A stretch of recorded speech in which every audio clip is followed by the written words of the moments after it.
Well, happy Valentine's Day, everybody. Our series of twice-a-month calls with volunteers is off to a great start in 2019, and this is Sarah Jennings, and I'm talking to you from Sioux Falls, South Dakota today, and I'm the Regional Vice President for the Central Region, and I appreciate everyone taking the time to join us today. Our January calls began with a recap of the 2018 state and federal accomplishments, and then we did another call at the end of the January where we had a great discussion about AARP's caregiving resources. So today we're going to continue in this series of really meaningful conversations with talk about how the government is open, at least for now. The State of the Union message delivered, and virtually every state legislature is in a session across the country. So as all of you are very aware, AARP is working full steam on an ambitious agenda, both in D.C. and across the country. And we're going to talk about what that agenda looks like today with two very special guests who are joining our conversation.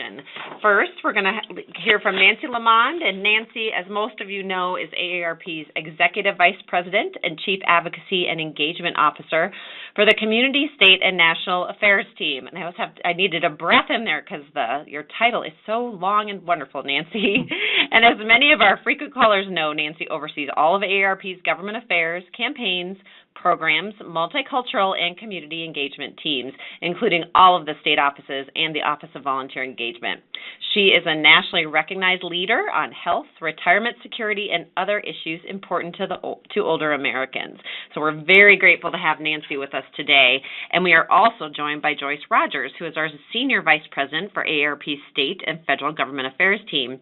Government Affairs advances AARP's goals through legislative and regulatory advocacy with policymakers and elected officials at the federal, state, and local levels, as well as judicial advocacy in the courts.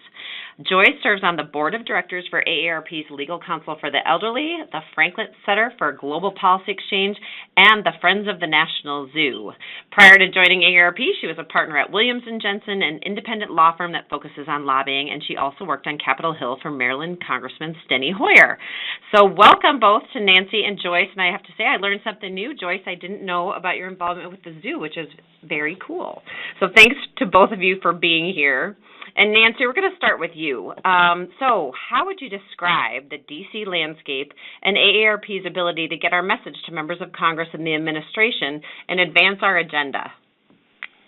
Well, thanks, Sarah, and thanks to all of you, our volunteers, for joining the call today. You read the papers and you watch the TV news, so you know that tensions between the president and Capitol Hill Democrats are approaching new highs just a month or so into the new Congress. As you know, to avoid another government shutdown in the next 24 hours, the president has to decide whether he can accept a border security deal that falls short of his original demands, and we're all waiting to see what happens on that. At the same time, the gulf between the two parties under the divided government continues to widen. And some people are really concerned that it's dimming prospects for bipartisan action this year. We believe there are areas of opportunity, and we're going to try to take advantage of them, moving forward our ambitious advocacy agenda. And Joyce and I are happy to discuss that as we get into this call. But first, the president is in search of accomplishments that he'll be able to tout to voters in 2020. And with their hands on the levers of power for the first time in 2 years, Speaker Pelosi and the Democrats are also looking for policy gains so they can avoid being labeled as obstructionists. Second, as you probably all know, the 50-plus turned out in big numbers in the midterm elections and proved decisive again, and will prove decisive again in 2020.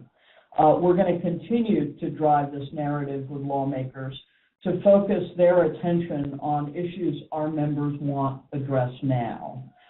First, according to national exit polls, older Americans made up 56% of the electorate. And our post-election survey shows that concerns about Social Security, Medicare, and health care influenced their vote.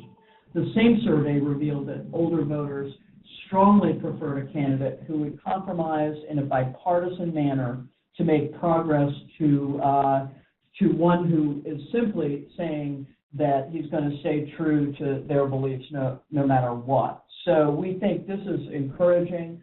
We think there's renewed recognition of the importance of older voters, and there's a lot of acceptance of the fact that AARP is the voice of older voters. Thanks for that, Nancy. And a quick follow-up. I know you've been sharing the information about the impact of older voters in the 2018 election. What's been the response as you've shared that information? Are people surprised at the level of turnout and interest, or is it something people, really have known for a long time and the information is just confirming their beliefs they have already? Well, I think somewhere in between. I think on one hand, people kind of know deep down that older voters are the majority of those who vote and that they typically turn up for all elections. But I think what was particularly important message out of this election is, let's be honest, the House of Representatives would not be Democratic today had it not been for older voters. And the fact that older voters voted more Democratic in this election than they have in recent memory. So, and the reason for that largely was the issue of health care. So I think that this is kind of well known. I think we have a situation where Democrats recognize that the older voter kind of went more Democratic than he or she has recently. And Republicans are stepping back and thinking, we've always carried the older voter. Times maybe have changed a little bit. We're hoping as we move forward to capitalize on the agenda we've got in front of the Congress, which Joyce is going to talk about. We're hoping to capitalize on the fact that people are a little bit more aware of how important older voters are as we go into the 2020 cycle.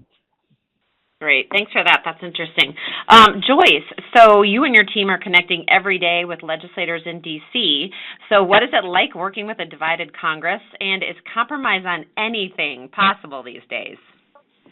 Well, thank you, Sarah. I'm pleased to join everybody today. As everyone sees in the news media every day, both on television and in print and online, it really looks like Democrats and Republicans are the most polarized that they've ever been. I mean, we see so much of this day in and day out that it's hard not to think, how will we ever make progress if no one is willing to compromise or work together? Well, in my opinion, it's not that cut and dry. Yes, there's an intense polarization going on, but I believe that compromise is possible in a divided Congress and in Washington, particularly when you're lucky enough to focus on the issues that AARP cares about. For example, take our work on family caregiving. This issue alone impacts everyone on both sides of the aisle, and as we say, everyone at some point in their lives will likely be a caregiver or receive care themselves. Another example is the high cost of prescription drugs, something that we are very focused on right now, as you know. We are already seeing bipartisan interest in Washington, and I will add in many states, in addressing the out-of-control prescription drug prices. The Older Americans Act is another example where there's usually, and we expect again this year, bipartisan support to reauthorize funding for the programs and services utilized by many seniors. Both sides of the aisle can come together, and the White House, to work on issues that are important to all Americans. And while it does largely depend on the issues, compromise is possible. You just have to have the right issues and, of course, motivation. That's great. That's encouraging, Joyce. Thanks for that, and that's a great overview. And we are going to dive a little deeper into AARP's advocacy efforts, but before we do that, I wanted to remind everyone on the call that you can ask a question or make a comment at any time by pressing *3, and we'll get you into the queue. And again, that's *3 to ask Nancy or Joyce a question or to make a comment. And then let's go back to Nancy. So again, before I mention, we're going to dive a little deeper into all of our advocacy efforts, but before we do that, let's pull back the curtain a bit so that volunteers can hear your perspective on the state of AARP overall. Well, thanks. To steal a line from the President's State of the Union, the state of AARP is strong. We are building on the successes we had in 2018, where we, had a very positive effect on tens of millions of people through our state advocacy wins and millions more through programs and services we're making available at the local level more than ever before. Our efforts will continue to support family caregivers in the workforce through outreach to employers across the country, and we will arm older workers and job seekers with tips and training. This is part of our education outreach in addition to the advocacy work that Joyce referenced. I'm also excited about a renewed effort on fraud. We're going to redouble our efforts to help our members and others fight scammers who are trying to take away their identities and pick their pockets. And we know from all of our member surveys that helping people with fraud and scams is hugely, hugely important. And as I said, this is an area we've worked in for a number of years, but you're going to see us even more often on these subjects.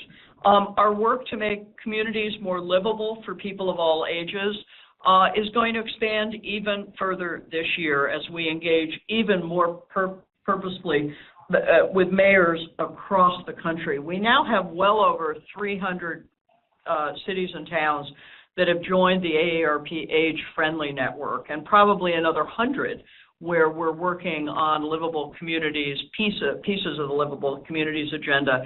There is, I will say, something very important happening in the country as people look at what's happening down the road from them and are looking for a quality of life. Of course, so much of this success is due to the great work of our volunteers and the strong partnership we've developed over the last few years with our volunteer leaders and staff. Once again, this year, we expect volunteers to lead a remarkable 2/3 of all state office events. Think about this. 2/3 of every event we do in this country is led by a volunteer and not by a staff person. This is a great step forward in terms of expanding our reach and providing opportunities for those of you who give us the gift of your time and your expertise. And as you know, your insights and knowledge are being shared beyond CSN. Business units across AARP continue to approach Megan and her team to figure out how they can reach out to get volunteer input through focus groups for product development and other kinds of services. So we're deeply about all of our volunteer work. Yeah, that's right. And those numbers are incredibly impressive. So thanks to everybody that's listening on the phone for either leading an event or being a part of some of these other efforts. So Nancy, what about membership? Do you have an update on that? Beginning several years ago, AARP put a new emphasis on improving the health of our membership base. What this translates into is we decided not to engage in membership marketing tactics simply designed to increase the number of members. Instead, our goal became and remains today to develop a member who has a stronger affinity for AARP. That's typically less costly for us if we can attract people who really want to be with us, and then we can keep them. We've seen signs already that our healthy membership strategy is taking hold. We had an increase in our renewal rate last year, and our membership base remains nearly 38 million folks. So we're in good shape with membership. We're in good shape, happily, with our finances, and we care a lot about that because it means we can be ever active at the state, national, and local levels. Fantastic. Great. Well, and that seems like then we're in a good place. As you said, the state of AARP is strong. So moving from that really big picture of AARP to thinking it's your responsibilities, as I referenced earlier, extends beyond advocacy. So before we get back to jumping into advocacy and hearing from Joyce some more, let's take a moment to hear about your overall priorities for the Community, State, and National Affairs team in 2019. Sure. Let me just mention a couple. First, there's a Native American proverb that says, "Those who tell the stories rule the world." I'm not necessarily looking for AARP to rule the world, though, that's not a bad thing to hope for. But I am maniacally focused, especially this year, on us telling our story, us communicating what it is we've done, what we're trying to do, because I think it's hugely important that our members and the public understand kind of where we're fighting for them in advocacy arenas and where we're trying to provide educational information and services that can help them deal with daily challenges. And so we're going to use every medium we have to try to kind of push out our information and tell the story. And I'm always interested in ideas from our volunteers, from our staff, of how we can do that better. Second, I firmly believe that AARP's future rests on our ability to be a strong advocate and educator at the national, state, and local levels. Over the past year, we've made solid progress to bring the muscle memory for a better way of executing our work so that we are viewed as more of a nationwide organization. And by that I mean we're seen as an organization that isn't just located in downtown Washington, D.C., a place that most people seem to not like very much these days, but that we're seen as we are, which is being in states and communities across the country. And I think that's hugely important in our work, and I think volunteers will recognize that over the last 5, 6, 7 years in particular, our investment in our state offices has increased substantially. I know Sarah's budget's gone up, so I assume somebody else's has too. Third, we want to grow our influence. This is something that interests me a lot, by placing volunteers on advisory boards and commissions. This is really important as we try to have even more impact at the local level. Think about it, local advisory boards and commissions are where the debate or the parameters of an issue are being set. And what better place for us to be than at the creation of a kind of approach or a plan. By the way, we currently have 350 volunteers serving in this capacity, and I'm hoping that number is going to continue to grow. And then finally, our advocacy agenda will continue to be the centerpiece of our work this year at the federal, state, and local levels, and healthcare will be front and center. And the reason for that is it is front and center in the minds and hearts of our members. That's absolutely right. I did want to remind folks you can press *3 at any time to ask a question or make a comment. And we're going to go to the phones to Rob from Arizona because, Nancy, something you said sparked a question. So we're going to get to that in a second with Rob from Arizona.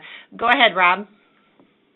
Hello, this is Bob from Arizona, and I was interested in hearing what specifics, if you have any, to identify on the fraud initiative, anti-fraud initiative. Yeah. Well, I think it's safe to say that if there's a fraud we hear about or a scam we hear about, we are on it. So it's Valentine's Day. I can tell you that there are a lot of online dating romance frauds that we've been very active on. We've moved into tax season. There are always calls people get saying you owe IRS $500 if you don't send it today. The police are going to come to your house. So we're always identifying those, and our states are doing programs on it. What we're going to have in another month or so is we have a call center now where people can call and get help with anything, any kind of thing they've heard, or if they feel they've been scammed. We're going to be doubling and quadrupling the capacity we have to field the calls that come in. And again, it's a really important area for our members. It's also a good area of people kind of alert us very quickly, usually online, about things they're hearing that they want us to get on top of. That's right. And Nancy, I'll add that I know that the Fraud Watch team at the national office is really working hard to update materials for volunteers. If any of you are, have led presentations or are interested in leading presentations or sharing information with community partners, or placing them in the local library or any of that kind of activity. There's really a renewed focus on making sure that we've got the most up-to-date and sort of, cutting-edge materials ready that we can share across the country. So if any of you are interested in that, you can definitely reach out to your state office, and I'm sure Megan can magically post some of these materials to the portal as well. So we'll work on that.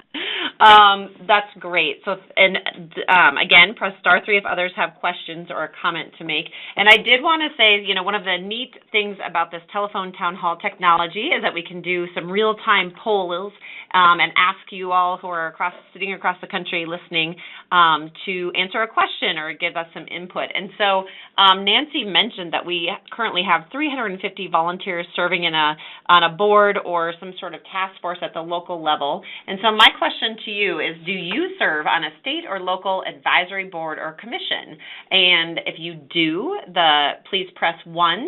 And if you do not, you can press 2. Again, if you serve on a state or local advisory board or commission, please press 1 if you do and 2 if you don't.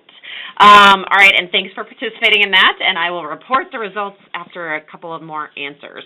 So Nancy, some of our volunteers may have seen AARP's volunteer president, Alicia George, testify last week in front of the House Oversight and Reform Committee. Can you talk a little bit more about what she was talking about and our effort with that committee? Sure. Alicia did a terrific job. She was testifying in the House of Representatives about the negative effects of high prescription drug prices on older Americans. This is a space where we will be much more involved as the year goes on. And in fact, we're finalizing the details, and in March, we will likely be letting all of you know what we hope to accomplish in the next few months in the Congress. But Alicia was terrific. As many of you know, she's a nurse, dean of the School of Nursing in New York, and has had a lot of experience on the provider side and the patient side of healthcare. So she was a great advocate for us in front of the Congress. Absolutely. And Joyce, so what steps would AARP like to see Congress take to help lower the cost of prescription drugs? Thanks again, Sarah. And this is such an important issue, as many of you know personally. Rising prescription drug prices hit older Americans particularly hard. The average Medicare Part D beneficiary takes 4 to 5 prescription medications on a monthly basis with an income of just $26,000 a year.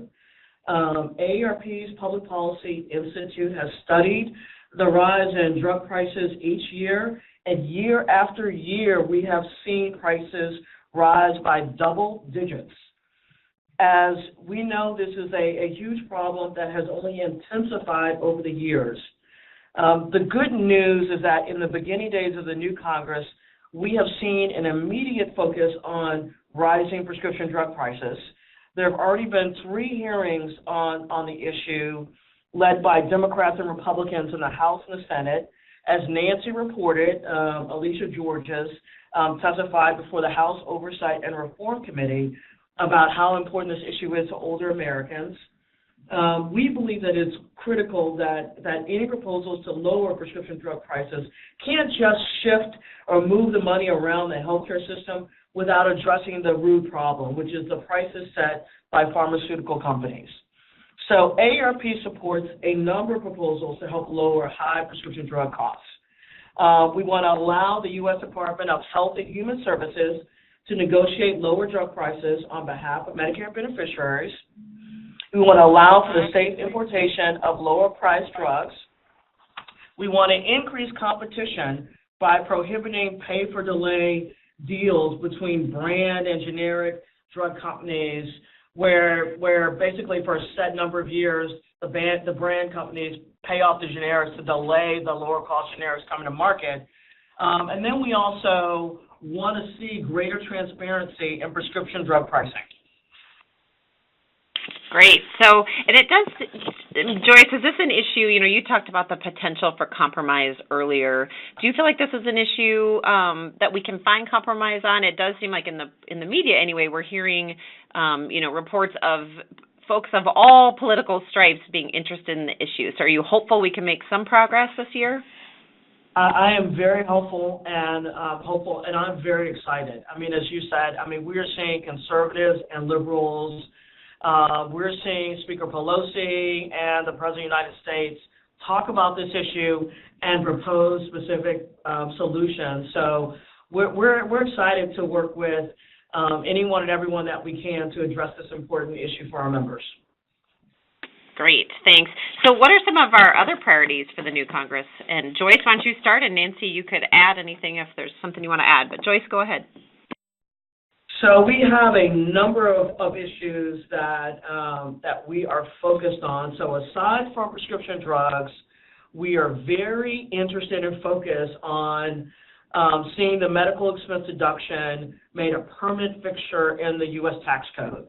Specifically, we're advocating to make the deduction income threshold of 7.5% a permanent feature, as this threshold returned to 10% starting in January.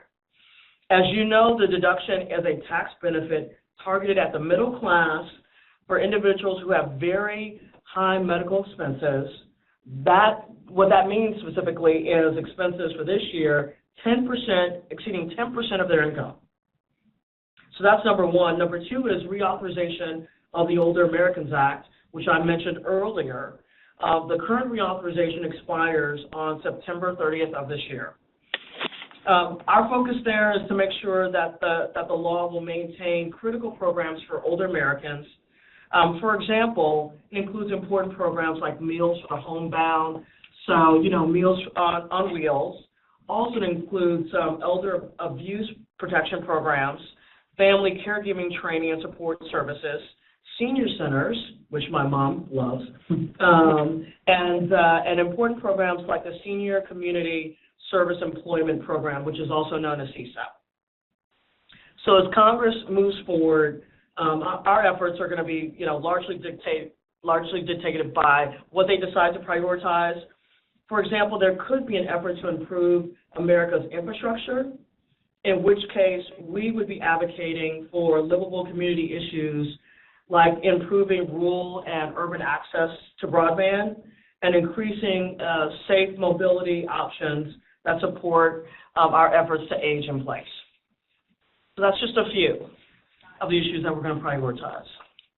That's great. Thanks, Joyce. Is there anything you want to add, Nancy, on sort of the landscape of what we're looking ahead to this Congress?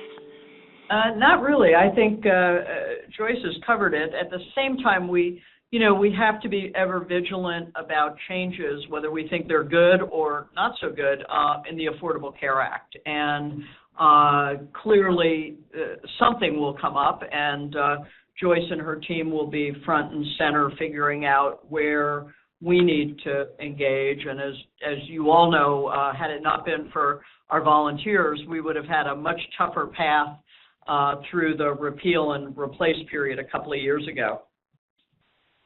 Got it. Thanks. And we're going to go to the phones. We did have a question on, as you started to get into the healthcare issue, we did have a question on healthcare. So let's go to Len out in Arizona. And Len, you can go ahead. Hey, good morning out here in Arizona. Good to talk to you. The healthcare debate clearly was important in the 2018 election and will be again in the 2020. Some of the language has changed. Repeal and replace is so ancient, it's almost gone. But Medicare for all, Medicaid for more. As we go to the 2020 election cycle, and the first Democratic debate is coming up in just a couple of months, what is the elevator language we should be using, Nancy or Joyce, on talking about our priorities in this larger healthcare environment? Clearly, pharmacy, prescription drugs is one of them, but it's a bigger issue. And what would be that elevator talk? Thanks for that, Lynn. Joyce, do you want to start? And Nancy, you can add anything else? So thank you for the question. Let me jump in and respond to your question about Medicare for all.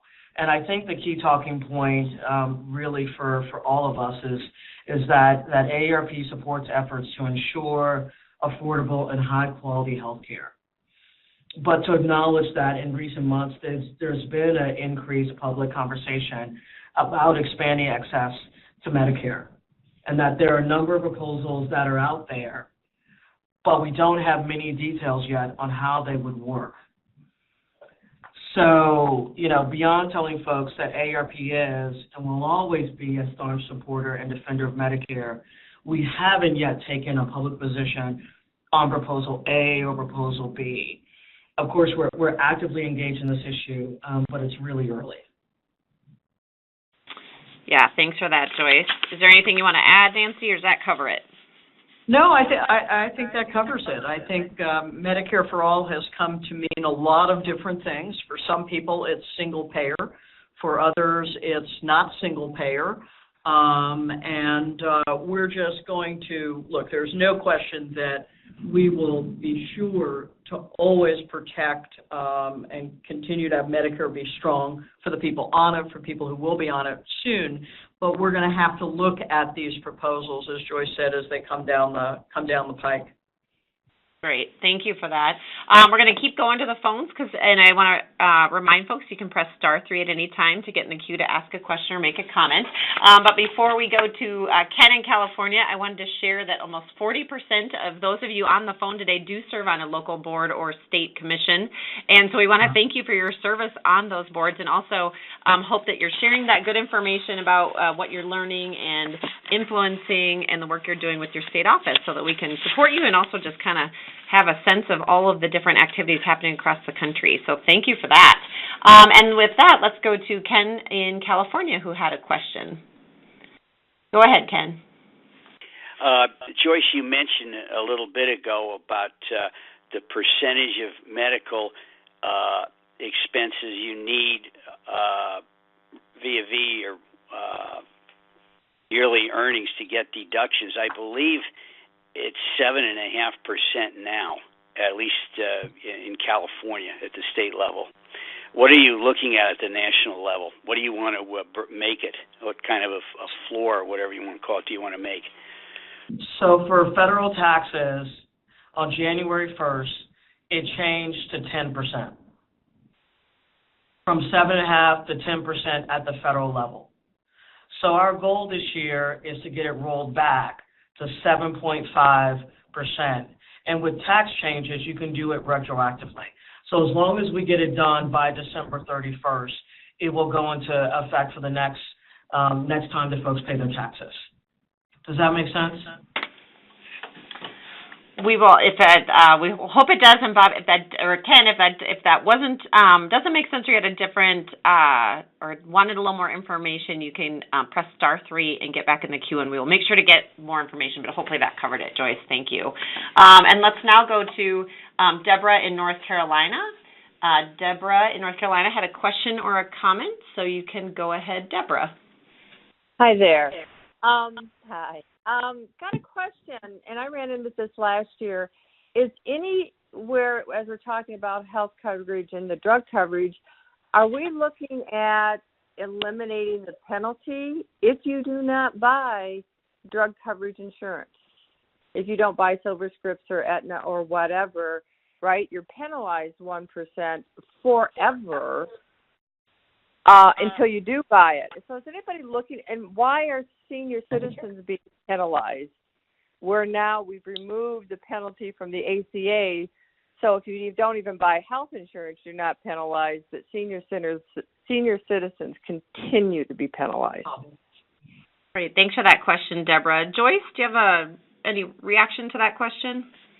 I don't, but I will look into it, and we will get back to you. I promise. Sounds great. So, Deborah, we will circle back with you with a response to that question. Let's see. We're going to keep going to the phones, and folks can press *3 at any time to get in the queue to ask a question or make a comment. And before we go to the next question, though, Joyce, are there any other AARP priorities where their action is most likely to happen in the short term? So what are you really focused on right now and that might actually happen here in the next, couple of months? Anything? Well, one of the things that we are focused on is a bill that I think the volunteers have heard about that we've been working on since 2009, and that's in the space of age discrimination. It's a Protecting Our Older Workers Against Age Discrimination Act, known as PAWADA. It is going to be reintroduced this week in the House and the Senate, and our sponsors in the House really expect there to be progress this year. We expect to see hearings, and we're talking to leadership about floor time in the House and talking to the Senate folks about our opportunity there. So stay tuned for an update from us on that issue, but that's something we expect to move within the next 4 or 5 months. Great, thank you for that. And related to that topic, Joyce, actually, Jean in Minnesota had a question about age discrimination, so we'll see if you answered it or if she's got a follow-up. So, Jean, go ahead. Yes, you may have answered it. I just wanted to know, I'm hearing from people who say if they get laid off when they're 58 and they still have a lot of skills and they interview and don't get a job, how are there resources? It's hard to prove age discrimination in that area. Any suggestions for them, what resources they can look at? Nancy, well, go ahead, or Joyce, you can go ahead too. And I also was going to see if Nancy wanted to touch on some of the resources we do have out there, which is not so much about about reporting age discrimination. You can also talk about that, but also some of the resources we have on helping, older workers get assistance with looking for jobs and finding jobs, because we have, of course, heard that challenge of, trying to re-enter the workforce or stay in the workforce is a challenge we hear from members quite a bit. Sure. In addition to the advocacy that we have underway, we also have on our website AARP Work and Jobs, and Megan can give you the information in this on the portal. You can go and get a lot of tips about job hunting, creating a resume that might highlight your skills as opposed to your age, which we know can be a problem sometime. We have a pledge program with employers who say that they are going to hire for the best people they can find, not based on age. And from time to time, we do job fairs. A number of resources that are available, and I think the best thing is to direct your friend or colleague to our online materials. But this is something, as you can imagine, is hugely important to our members. And increasingly, our members, even those who retire, end up deciding they want to go back to work part-time, sometimes full-time. But these resources, I think you'll find very helpful. Right. Sarah, this is Joyce, and if I could put a plug in, we really need more activists and volunteers to help us on this particular issue.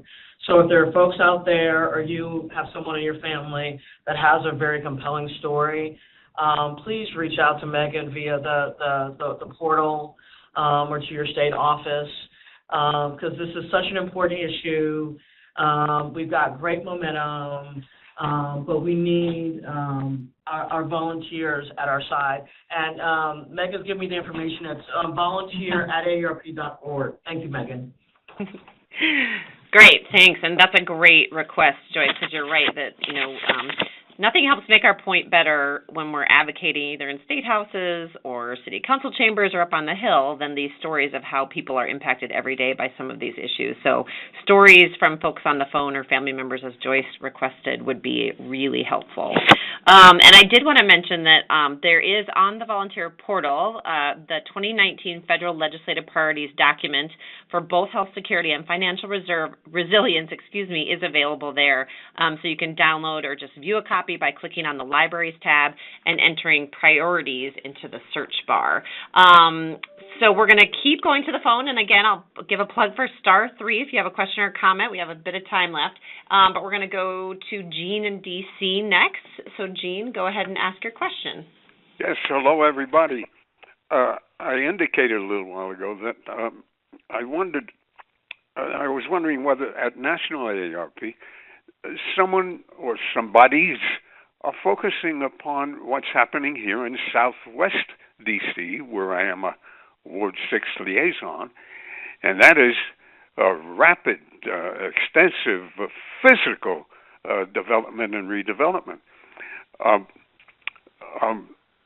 Is there someone keeping watch on development and redevelopment, brick, mortar, glass, steel development going on throughout the nation? Is anybody keeping track on whether that development is senior-friendly and disabled-friendly? Mm-hmm. That's a great question. Well, yeah, go ahead, Nancy. Yep. Sure. A large part, I think I mentioned earlier, the extent of our livable communities work, well over 300 communities on age-friendly and even more on this broader agenda. We are very engaged in various parts of the country at the local level on, looking at transportation, housing, other kinds of needs and services for our constituency. Here in the district, our D.C. office, and if you, I don't know if you plugged in with them, have been very active with the mayor on her age-friendly work. And D.C.'s age-friendly work was among the most interesting in the country. I think 2 years ago, I think they finished a series of forums in every ward where they went and held public meetings and talked to citizens about what was going to be important to them, what was important to them. What I recommend, if you haven't connected already with our D.C. state office, absolutely do so. That's great, Nancy. And Nancy, you mentioned, the D.C. Offices work with the mayor, and I know you've really been leading the charge on having us be more active and influential with the mayors across the country. Maybe share a little bit about why that has been something that you've prioritized and that you've really asked our state teams to prioritize as well. Why are those mayoral relationships so important to AARP? Well, I don't know, maybe it was about 7 or 8 years ago, I sat in on a session here. Our brand office did some polling and focus groups, and the joke, if you are a pollster and you walk into AARP, you think lifetime annuity. We do so much polling. And I remember sitting, and I wasn't paying a lot of attention, and finally the fellow said, we've seen a real shift. When we used to talk to older Americans, they were very focused on national and the future of the country. And now what we're hearing much more is, I'm about me, my family, my community. And not that people don't care about the country, but it really was a very strong sense of me, my family, my community. And it really affected me. We had at that point a very small livable communities agenda. We had, I guess at the time, 5 or 6 states that were actively pursuing it. And it just made me think a lot about how important it was for AARP to continue to be a strong national organization, continue to develop the state footprint that we started in the 1990s, and also then become increasingly present at the community level. And really the best way to do that is to work with mayors. We just did a survey of what people over 50 think about their mayors, what they're looking for. And what struck me in that was that overwhelmingly people like their mayors, trust their mayors, and think their mayors are working in their interests. That's a real difference from what people think about their governors and their members of Congress. So I've encouraged our states to look much more at relationships at the local level. It not only enables us to provide a lot of important benefits to our members where they live, but also, in Joyce's world, there are a lot of those members of Congress, senators, who started as mayors, moved up either directly to the federal level or through the state level, and having those relationships from the time that somebody was a local public official to now makes a big difference. Yeah, absolutely. And I think I've heard, I don't know who gets credit for the phrase, but there's not Democratic potholes or Republican potholes. There's just potholes. And so that whole, need to get the problems fixed is really alive and well at the local level, which we all can learn from. That's great. We're going to go to Jackie from South Carolina, who had a question or a comment. So, Jackie, go ahead. Yeah, I know that you've passed the fraud spam thing, but I just want to know what you do when you have already asked for, called the do not call list, but you continue to get calls from, they say they're from Microsoft or they're from Dell. I had been scammed about several years ago because I didn't know any better. I didn't know that those two companies don't call you. But I get at least 2 calls a day and sometimes more, and the number always starts with a V, but the do not call list does not help me at all. What do you do? Well, I'll jump in. We have a number of tips in terms of what to do available through Megan's shop and the volunteer portal, and we can make those available to you. Or if you want, call your state office, and they can give you some specifics. It is very hard. Do not call lists work to a certain extent, but not completely. I was just telling somebody here, I worked at home the other day, and I was stunned at the number of phone calls I got. And I got the IRS scam. I got another one about my Microsoft system at home. If I didn't send money, they'd expose the video, the whole thing. So the only thing we can do is kind of try to keep on top of it. We have these recommendations, and we can also send you the number of our call center where we have people that deal with this all the time. That's right, Nancy, and I would just add to I think the thing we have to remember about the do not call list is that's something, that if it's a criminal trying to take money from you, they don't care if they're breaking the law by dialing your number, even though you're on the do not call list. So that is a big problem, and as Nancy described, I think there's been there's some statistic that it's like 50% or 60% of all calls being made now are scams, so we all just have to be extra vigilant. I did want to share, it may be worthwhile to either call the do not call, the FTC, which is the Federal Trade Commission that oversees the do not call list, and they have a number where you can report complaints if you are getting these calls. That number is 888-382-1222, and again 888-382-1222. You can also put a complaint in on their website, complaints.donotcall.gov. Though again, I think unfortunately some of the harassment you're getting over the phone, that may or may not help, but it's worth a try. And the one tip that we do share a lot with folks though is to make sure that if you see a number that is a scam, definitely don't pick up, because a lot of times that's a computer generated dialing system, and once they figure out that someone is actually on the end of that number, you're going to keep getting those calls. So that is one tip that we can give you. And then, like Nancy said, we will post some of the other tips on the volunteer portal. We're gonna get a couple more calls in here, so we're gonna go up to New York, and we're gonna hear from Vicki next. Vicki in New York, go ahead. Are there instructions on how to access the portal? That's a great question, Vicki. Thank you for that. Yes, so there's a couple ways you can get help to get on the portal, or if you've never been on the portal, to get the instructions to go there in the first place. The first is you can simply call the Office of Volunteer Engagement, and that number is 866-740-7719, and I'm going to give that number one more time, 866-740-7719, or you can also send an email to volunteer@aarp.org. Again, that email is volunteer@aarp.org, and you'll get instructions that way. So thank you for the question, Vicki, because I've been sharing where all these resources are, but if you can't get there, that's not helpful. So thank you for that. We're going to, again, star 3. We might be able to get a couple more questions in, but as we wait and see if anybody else has any more questions, Nancy and Joyce, Joyce, are there areas where we can have a greater impact at the state level rather than at the federal level? Yes. There definitely are.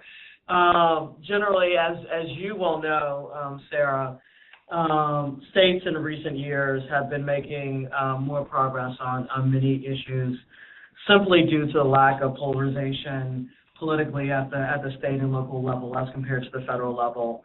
And there just are much more opportunities to compromise and to get the work of the people done at the state level.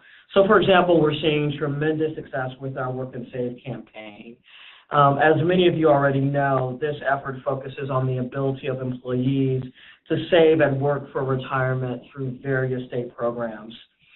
Already this year, roughly 7 states have filed bills thus far, and another 10 states are in the process of drafting legislation to support what we call state-facilitated retirement savings programs for workers.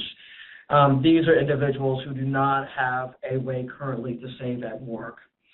In the health arena, state legislative sessions are already considering more than 100 bills dealing with the high cost of prescription drugs, and we have seen more than a dozen governors publicly sharing their commitment to tackle this issue. So as you see, there's a lot of activity already going on the state level, and it's only mid-February. Yeah, I'm always amazed to hear all of the different activities on such a wide range of issues that state houses are handling. So thank you for that update. And I expect many of the volunteers that are on the phone with us today may have had some experience being up at the Capitol lobbying. And speaking of that, Nancy, AARP is fortunate to have nearly 18,000 state volunteers that work with us on our social mission priorities. You often ask us to think differently, so is there a different way that you would like to see volunteers engaged with AARP? Well, yes and no. I want volunteers to keep engaging the way they are right now, which is to say that we need you to express your views on these important issues. Joyce mentioned the prescription drug battle that we're going to have. We're going to be outspent in that campaign. We're going to be outgunned. What we have is the voices and the kind of faces of people whose lives are affected by this issue every single day. And the more you as volunteers can help us by being that voice, by, as Joyce said, recruiting some more people who have stories that they can tell on prescription drugs or age discrimination, the better we're going to be. So I would say in the ways volunteers have helped us in the past, we need to continue to have you do that, whether it's making phone calls, going to sessions we do, participating in lobby days, all of that. And second, those of you who are leading these events at the local level, helping us with our education on fraud and other issues, we need everything you've done so far and even more. I think if there's an area, and again, the boards and commissions, which I personally love, and 40% of you were doing it, and I'm hoping by the next time I'm on a call, that'll be up to about 70%.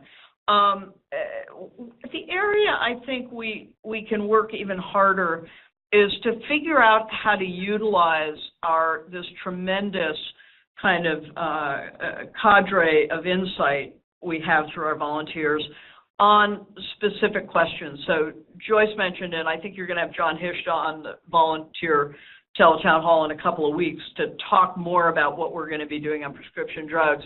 Is there something we're missing? Is there a way of bringing the voice and the face of our members to public officials? Is there something we haven't thought of? What do you think we should be doing? What are you seeing other organizations do? I want to be sure we have this ability to tap into your expertise and your views. And that's harder to do, frankly. And it's hard to do in a somewhat coordinated way. But that is something that I'm hoping we can wrestle with. That's great. And I know, you're always open to feedback and ideas, and figuring out a way to capture that, consistently is wonderful. And I bet there's a way to use the portal, Megan, that Megan will help us figure out to collect some of the good ideas from across the country. And Joyce, building on that, we ask volunteers to help us talk to members of Congress and state legislators, and now even at the local level. You and your team are on the ground every day, kind of having these conversations. Does it really make a difference when, someone shows up in a red shirt or drops off a letter at the district office about something happening in Washington? Does that help? Does that really help, you and your team as you're up there each and every day fighting for AARP? I think our volunteers know the answer already, but it really makes a difference. I can't tell you how much it meant when we were able to take, I think, 12 red shirts to sit behind our board volunteer president, Alicia Georges, at the committee hearing a couple of weeks ago. I mean, the members noticed it. They talked about it. They came over. They greeted our volunteers. I mean, when you're in the room, when you're meeting with them, it makes a difference. They want to hear from you, and that's why it's so important that again, you remain engaged. Great, thanks. Thank you, Joyce. And I just wanted to reiterate the comment that Joyce made earlier, too, about the stories, because that is something that I think we've talked about on these calls in the past, but that we really do need. And, Joyce had mentioned on the age discrimination issue, but we also currently are looking for some stories to highlight the prescription drug issue as well. So if anyone on this call, either yourself or a loved one or a neighbor, has a story about how you really felt like you've had to pay more than you feel like you should or were able to, and had to make some tough choices regarding your prescription drugs and other needs that you or, again, a family member may have had, and you're willing to share that story, please send your willingness and maybe a little synopsis of the story to that email, volunteer@aarp.org, because, again, putting the face and the real-life situations on some of these issues is going to be a key to our success. So Joyce and Nancy, thank you so much for being part of the call. We're to that point where we got to wrap up. So Joyce, do you have any final comments? Well, first of all, I wanted to thank everybody for their time. I really appreciate it. And just say that this is going to be a very exciting advocacy year at the state and federal level. And we will not be successful without your partnership, without your help. Again, I encourage you to be even more engaged with us this year. Thank you. Great. Thanks for that, Joyce, and for all your leadership. And Nancy, what are your final thoughts? Well, I don't have much to add to that other than to add my thanks to Joyce's and to reiterate that our greatest comparative advantage as we move into the advocacy arena, as we try to deliver information and education at the local level, is our volunteer corps. And anything you all can do to keep giving us all that time and energy and help us recruit others, we will show you as much appreciation as we're capable of doing. That's great. Well said, Nancy. Thank you, and thank you for your leadership, and for both Joyce and Nancy for giving us an hour of your time today, because I know how extremely busy you are, and I also appreciate everyone being on the call from across the country. As we mentioned before on this conversation, the cost of prescription drugs is going to be an issue that really does impact folks. So again, if you have a story that you can share that might help us tell the impact of prescription drugs, please do send that to volunteer@aarp.org. And please mark your calendar for the next volunteer call, which will be on Thursday, February 28th at 7 p.m. Eastern. If you want to listen to this recording, you can get that on the volunteer portal by tomorrow evening. It'll be at the Libraries tab, and you can just enter the letters TTH in the search box. If you need any help using the volunteer portal, again, you can call the volunteer helpline during normal business hours at 866-740-7719, or you can send an email to volunteer@aarp.org. Thanks again for joining today's call, and have a wonderful rest of your day. Bye-bye.